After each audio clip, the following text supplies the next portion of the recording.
बच्चों, आज हम तुलसीदास का जीवन परिचय पढ़ेंगे। कक्षा 11 के पाठ्यक्रम में निर्धारित तुलसीदास पाठ को पढ़ने से पहले हम ये जान लेते हैं कि जीवन परिचय कैसे लिखना चाहिए और परीक्षा में किस प्रकार हम पूरे अंक पा सकते हैं। तो तुलसीदास जीवन परिचय कक्षा 10 में भी है और 11 में भी। तो 10 में आपने पढ़ा होगा, 11 में हम विस्तार से पढ़ेंगे। जीवन परिचय किसी भी कवि या लेखक का लिखना हो, जब तक हम उसमें अपनी कुछ विशेष रचनात्मकता नहीं दर्शाते हैं, तब तक पूरे अंक पाने की संभावना कम होती है। तो हम आपको बताएंगे कि किस तरह से जीवन परिचय कम समय में अच्छी तरह से लिख सकते हैं। सबसे पहले जिस कवि या लेखक का आपको लिखना है जीवन परिचय, उसका संपूर्ण जीवन कम शब्दों में सूक्ष्मावलोकन के रूप में लिख दीजिए और साथ ही कुछ काव्य पंक्तियों के रूप में यहाँ पर मैंने दिया है। तो हम तुलसीदास का लिखने जा रहे हैं, तो सबसे पहले क्या करेंगे, तुलसीदास हेडिंग डाली, जीवन अवधि सन 1532 से सन 1623। जिस कवि लेखक का लिखना है उसकी जीवन अवधि, जन्म कब हुआ और मृत्यु कब हुई, ये हमें दिखाना है शुरू में ही। फिर स्मरणीय बिंदु, उनके जीवन के कुछ प्रमुख बातों को कम शब्दों में हम शुरू में ही बता देंगे, ताकि अगर परीक्षा में जांचने वाला या एग्जामिनर पूरा नहीं भी पढ़े तो भी उसे पता चले कि हाँ, आपने पढ़ा है, आपको आता है। सन 1532 में जागा था राजापुर का भाग, हुलसी ने तुलसी को जाया, जो हिंदी का अमर सुहाग। सन 1532, जन्म कब हुआ, सन 1532। राजापुर में, गांव का नाम राजापुर। जिस स्थान पर भी तुलसी जैसे महाकवि का, महान साहित्यकार का जन्म हो जाएगा, जो तुलसी जैसा साहित्यकार जहाँ भी जन्म लेगा उस जगह का भाग्य अपने आप उदय हो जाएगा। माता का नाम क्या था, तुलसी। हुलसी ने तुलसी को जाया, तुलसी को जाया का अर्थ है जन्म दिया। जो हिंदी का अमर सुहाग, हिंदी का ये अमर सुहाग है, हिंदी सौभाग्यशाली हो गई, सुहाग मतलब सौभाग्यशाली। तुलसी को पाकर हिंदी सौभाग्यशाली हो गई। नाम था राम बोला, बोला राम नाम जन्मत तत्काल। इनका बचपन का नाम, मूल नाम क्या था, राम बोला। क्यों पड़ा राम बोला, जैसे ही जन्म हुआ इनका, इन्होंने जन्म लेते ही मुंह से राम निकला, राम शब्द। साधारणतया बच्चे जन्म लेने पर पहले रोते हैं, परंतु इनके मुंह से राम शब्द निकला। तो पिता ने ज्योतिषियों से संपर्क किया। ज्योतिषियों ने इन्हें सलाह दी कि तुलसी का जन्म अभुक्त नक्षत्र में हुआ है। अभुक्त नक्षत्र मतलब अशुभ नक्षत्र में, इसलिए ये परिवार के लिए अशुभ होगा ये बालक। परंतु हमेशा ज्योतिष या भविष्यवाणी सही नहीं होती है। तुलसीदास को ज्योतिषियों के कहने पर माता पिता ने त्याग दिया। तो इनका नाम राम बोला क्यों पड़ा, ये पता चल गया। शिक्षा पाई शेष सनातन, शिक्षा इन्हें दी थी शेष सनातन ने, और नरहरिदास, बाबा नरहरिदास ने इनका पालन पोषण किया। माता पिता ने त्याग दिया, नरहरिदास के आश्रम में ये पले बढ़े और उन्होंने ही इन्हें धर्म की शिक्षा दी, और जो विद्या कह सकते हैं हम, ग्रंथों की शिक्षा, जो साहित्य की शिक्षा, वेदों का ज्ञान, वो सभी दिया शेष सनातन ने। अब इनके जीवन को हम सूक्ष्म में कैसे पढ़ना है हमें, सन 1532 में ये हो गया। अब इसके बाद जन्म कब हुआ, सन 1532। कहाँ, बांदा जिले के राजापुर गांव में। नाम इनका तुलसीदास, मूल नाम राम बोला, पिता का नाम आत्माराम दुबे, माता का नाम हुलसी, गुरु शेष सनातन, शिक्षा गुरु शेष सनातन ने दी, पत्नी का नाम रत्नावली। रत्नावली का इनके जीवन में बहुत योगदान था। तुलसी को तुलसीदास बनाने वाली अगर कोई थी तो वो रत्नावली। तुलसीदास को राम भक्त कवि, राम भक्ति काव्य धारा का अग्रणी कवि और इस संसार का प्रसिद्ध कवि बनाया रत्नावली ने। अगर रत्नावली उस समय तुलसी को प्रेरणा न देती तो तुलसी आज इस साहित्य के इस आसन पर विराजमान न होते। युग इनका भक्तिकाल की राम भक्ति काव्य धारा। प्रमुख रचनाएं इनकी वैसे 49 रचनाएं मानी जाती हैं, परंतु 12 प्रमाणिक तौर पर मिल चुकी हैं। तो 12 रचनाएं। रामचरितमानस इनकी विश्व प्रसिद्ध रचना है, जिसका कई भाषाओं में अनुवाद भी हो चुका है। और रामचरितमानस ऐसा ग्रंथ है जिसमें तुलसी ने लोक मंगल की भावना, समन्वय की भावना, विश्व कल्याण की भावना, और तुलसी ने इसे रचा स्वांता सुखाय, अपने सुख के लिए। परंतु अपने सुख के लिए जरूर रचा, परंतु इस रचना ने विश्व को एक नया आयाम दिया, नई सीख दी। भाई का भाई के प्रति व्यवहार, पत्नी का पति के प्रति व्यवहार, पिता का पुत्र के प्रति, पुत्र का पिता के प्रति किस प्रकार से व्यवहार होना चाहिए, ये सब रामचरितमानस में दर्शाया गया है। विनय पत्रिका, इनमें विनय के पद हैं, ब्रज भाषा में है ये। गीतावली, कवितावली, दोहावली, ये सभी इनकी रचनाएं। इसके बाद काव्यगत विशेषताएं। भाव पक्ष, भगवान राम के अनन्य भक्त थे। लोकमंगल की भावना इनकी रचनाओं में मिलती है।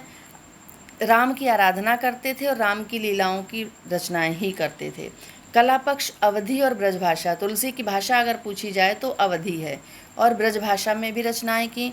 प्रबंध और मुक्तक शैली दोनों में इन्होंने रचना की है।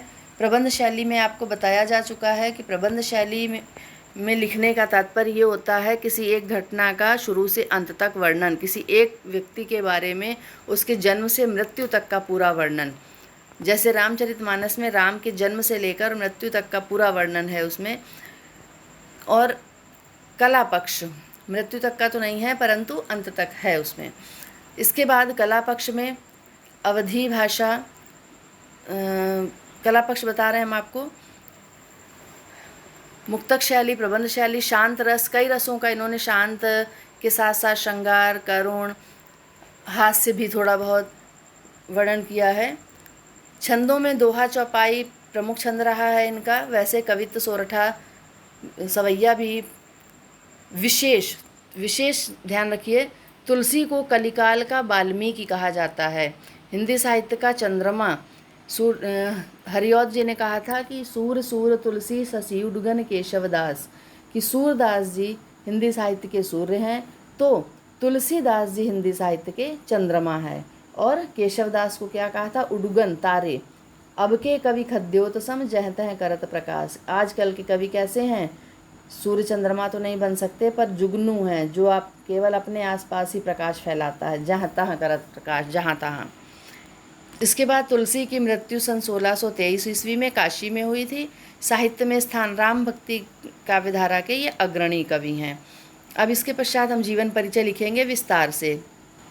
तुलसीदास का जन्म संवत 1589 सन 1532 भाद्रपद शुक्ल एकादशी इसमें दिया है। वैसे ये गलत है, इसको आप नहीं लिखेंगे।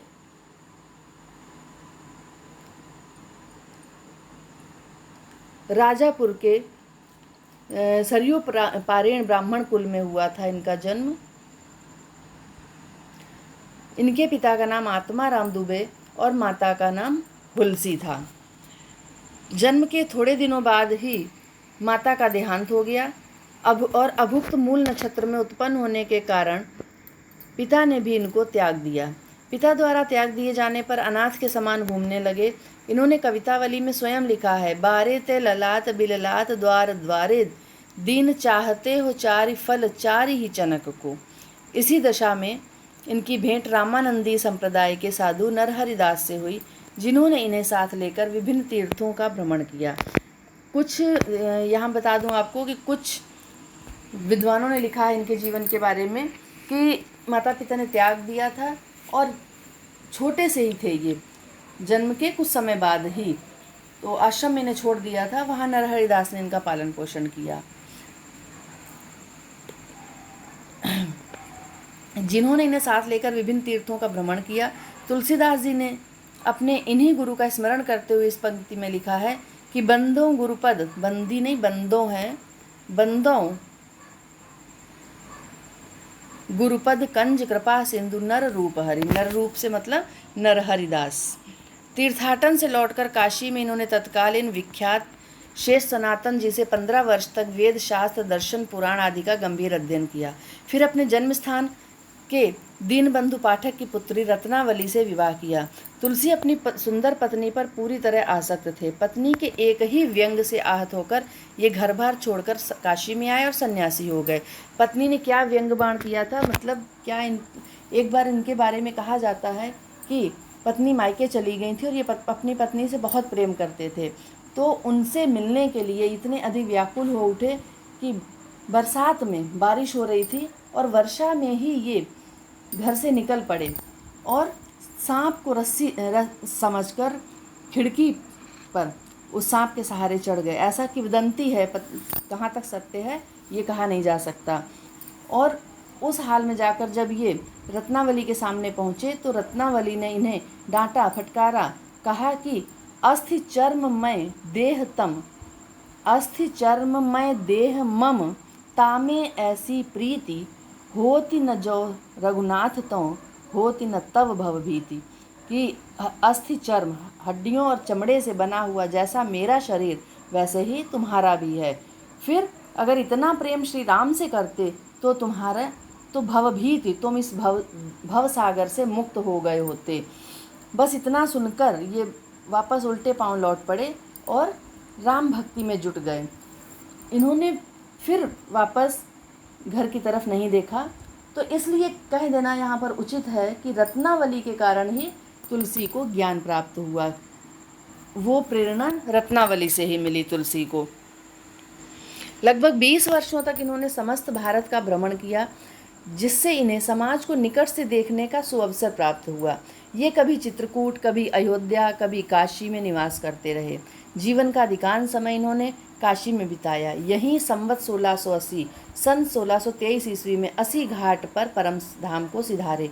इनकी मृत्यु के संबंध में यह दोहा प्रचलित है, संवत 1680 80 गंग के तीर, श्रावण शुक्ला सप्तमी तुलसी तजियो शरीर।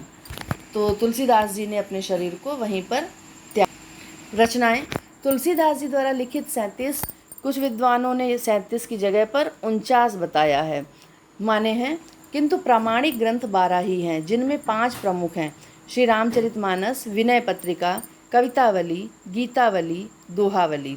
अन्य ग्रंथ इनके हैं वैराग्य संदीपनी, रामलला नहछू, कृष्ण गीतावली, बरवे रामायण, जानकी मंगल, पार्वती मंगल, रामाज्ञा प्रश्नावली।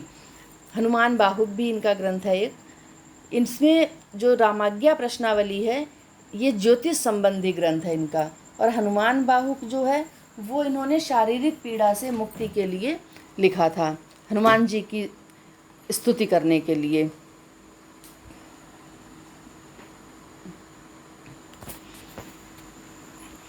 अब काव्यगत विशेषताएं। भाव पक्ष, सबसे पहले भाव पक्ष, युगीन परिस्थिति एवं गोस्वामी जी का योगदान। ये पूरा आपको नहीं लिखना है, केवल बस इतना समझ लीजिए इसको। तुलसीदास जी जिस काल में उत्पन्न हुए उस समय हिंदू जाति धार्मिक, सामाजिक, राजनीतिक अधोगति को पहुंच चुकी थी।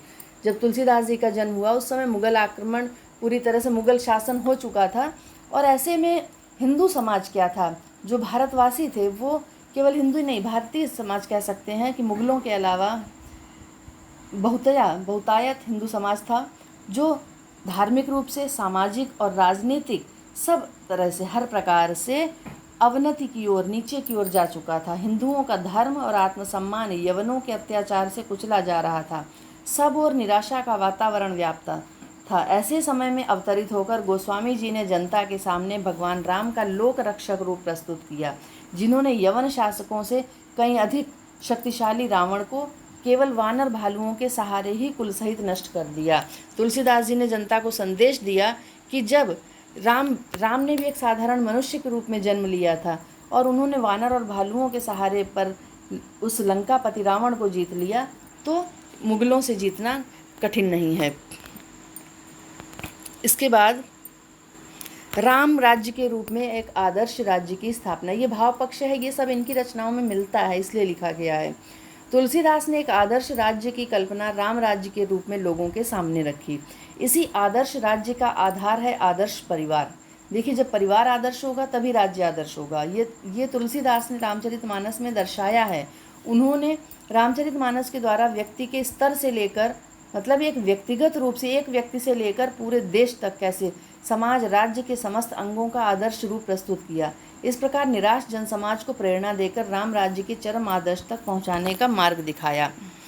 लोक भाषा को ग्रहण, तुलसी ने और क्या किया कि उस समय जो पंडितों की भाषा संस्कृत, जो हिंदू ग्रंथ लिखे जाते थे अधिकतर में संस्कृत भाषा प्रयोग होती थी, परंतु संस्कृत हर किसी को पढ़नी नहीं आती थी। संस्कृत एक ये कह सकते हैं कि वैदिक काल के बाद धीरे धीरे करके संस्कृत हिंदी में परिवर्तित हो गई। तो उन्होंने जो उस समय आम भाषा थी, आम बोलचाल की भाषा थी, उसे ही अपने ग्रंथ का आधार बनाया, जिससे राजा से रंक तक सबको अपना जीवन सुधारने का सहारा प्राप्त हुआ। मानस में समस्त वेद पुराण शास्त्र काव्य ग्रंथों का निचोड़ सरल से सरल रीति से प्रस्तुत किया गया है। धर्म की दृष्टि से यदि महान ये धर्म ग्रंथ है, तो साहित्य की दृष्टि से एक अतीव रोचक एवं मनोरंजक कथा भी है। ऐसे अद्भुत ग्रंथ संसार के साहित्य में विरल ही हैं। रामचरितमानस के लिए कहा गया कि अगर वो एक धार्मिक ग्रंथ है एक तरफ, तो दूसरी तरफ एक साहित्य की एक परिपाटी भी है। भक्ति भावना इनके ग्रंथों में मिलती है। तुलसीदास की भक्ति दास्य भाव की है, ये बहुत इम्पॉर्टेंट है, याद रखिएगा।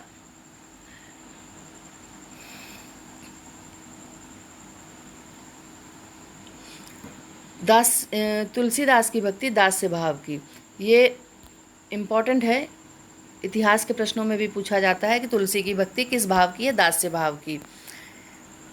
मतलब वो राम को अपना स्वामी मानते हैं और स्वयं को दास मानते हैं, जिसमें स्वामी को पूर्ण समर्पित एवं अनन्य भाव से भजा जाता है। भजा मतलब उनकी सेवा भजन किया जाता है। तुलसी के राम शक्ति, शील और सौंदर्य तीनों के चरम उत्कर्ष हैं। तुलसी ने चातक को प्रेम का आदर्श माना है। क्या कहा तुलसीदास ने? एक भरोसो एक बल, एक आस विश्वास, एक राम घनश्याम हित, चातक तुलसीदास, कि केवल एक ही है मेरे स्वामी जिनके लिए मैं आराधना करता हूँ।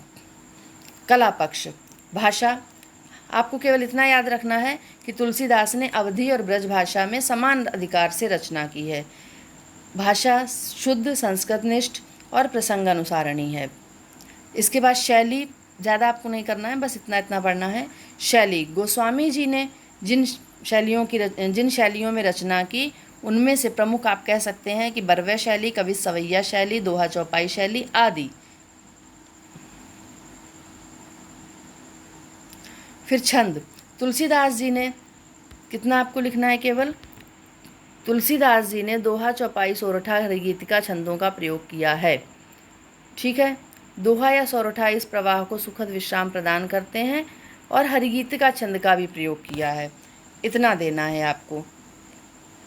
इसी तरह से इसमें केवल इतना लिखना है, तुलसीदास ने कवित्त सवैया शैली, बरवे शैली, दोहा चौपाई शैली, गेय पद शैली आदि का प्रयोग किया है।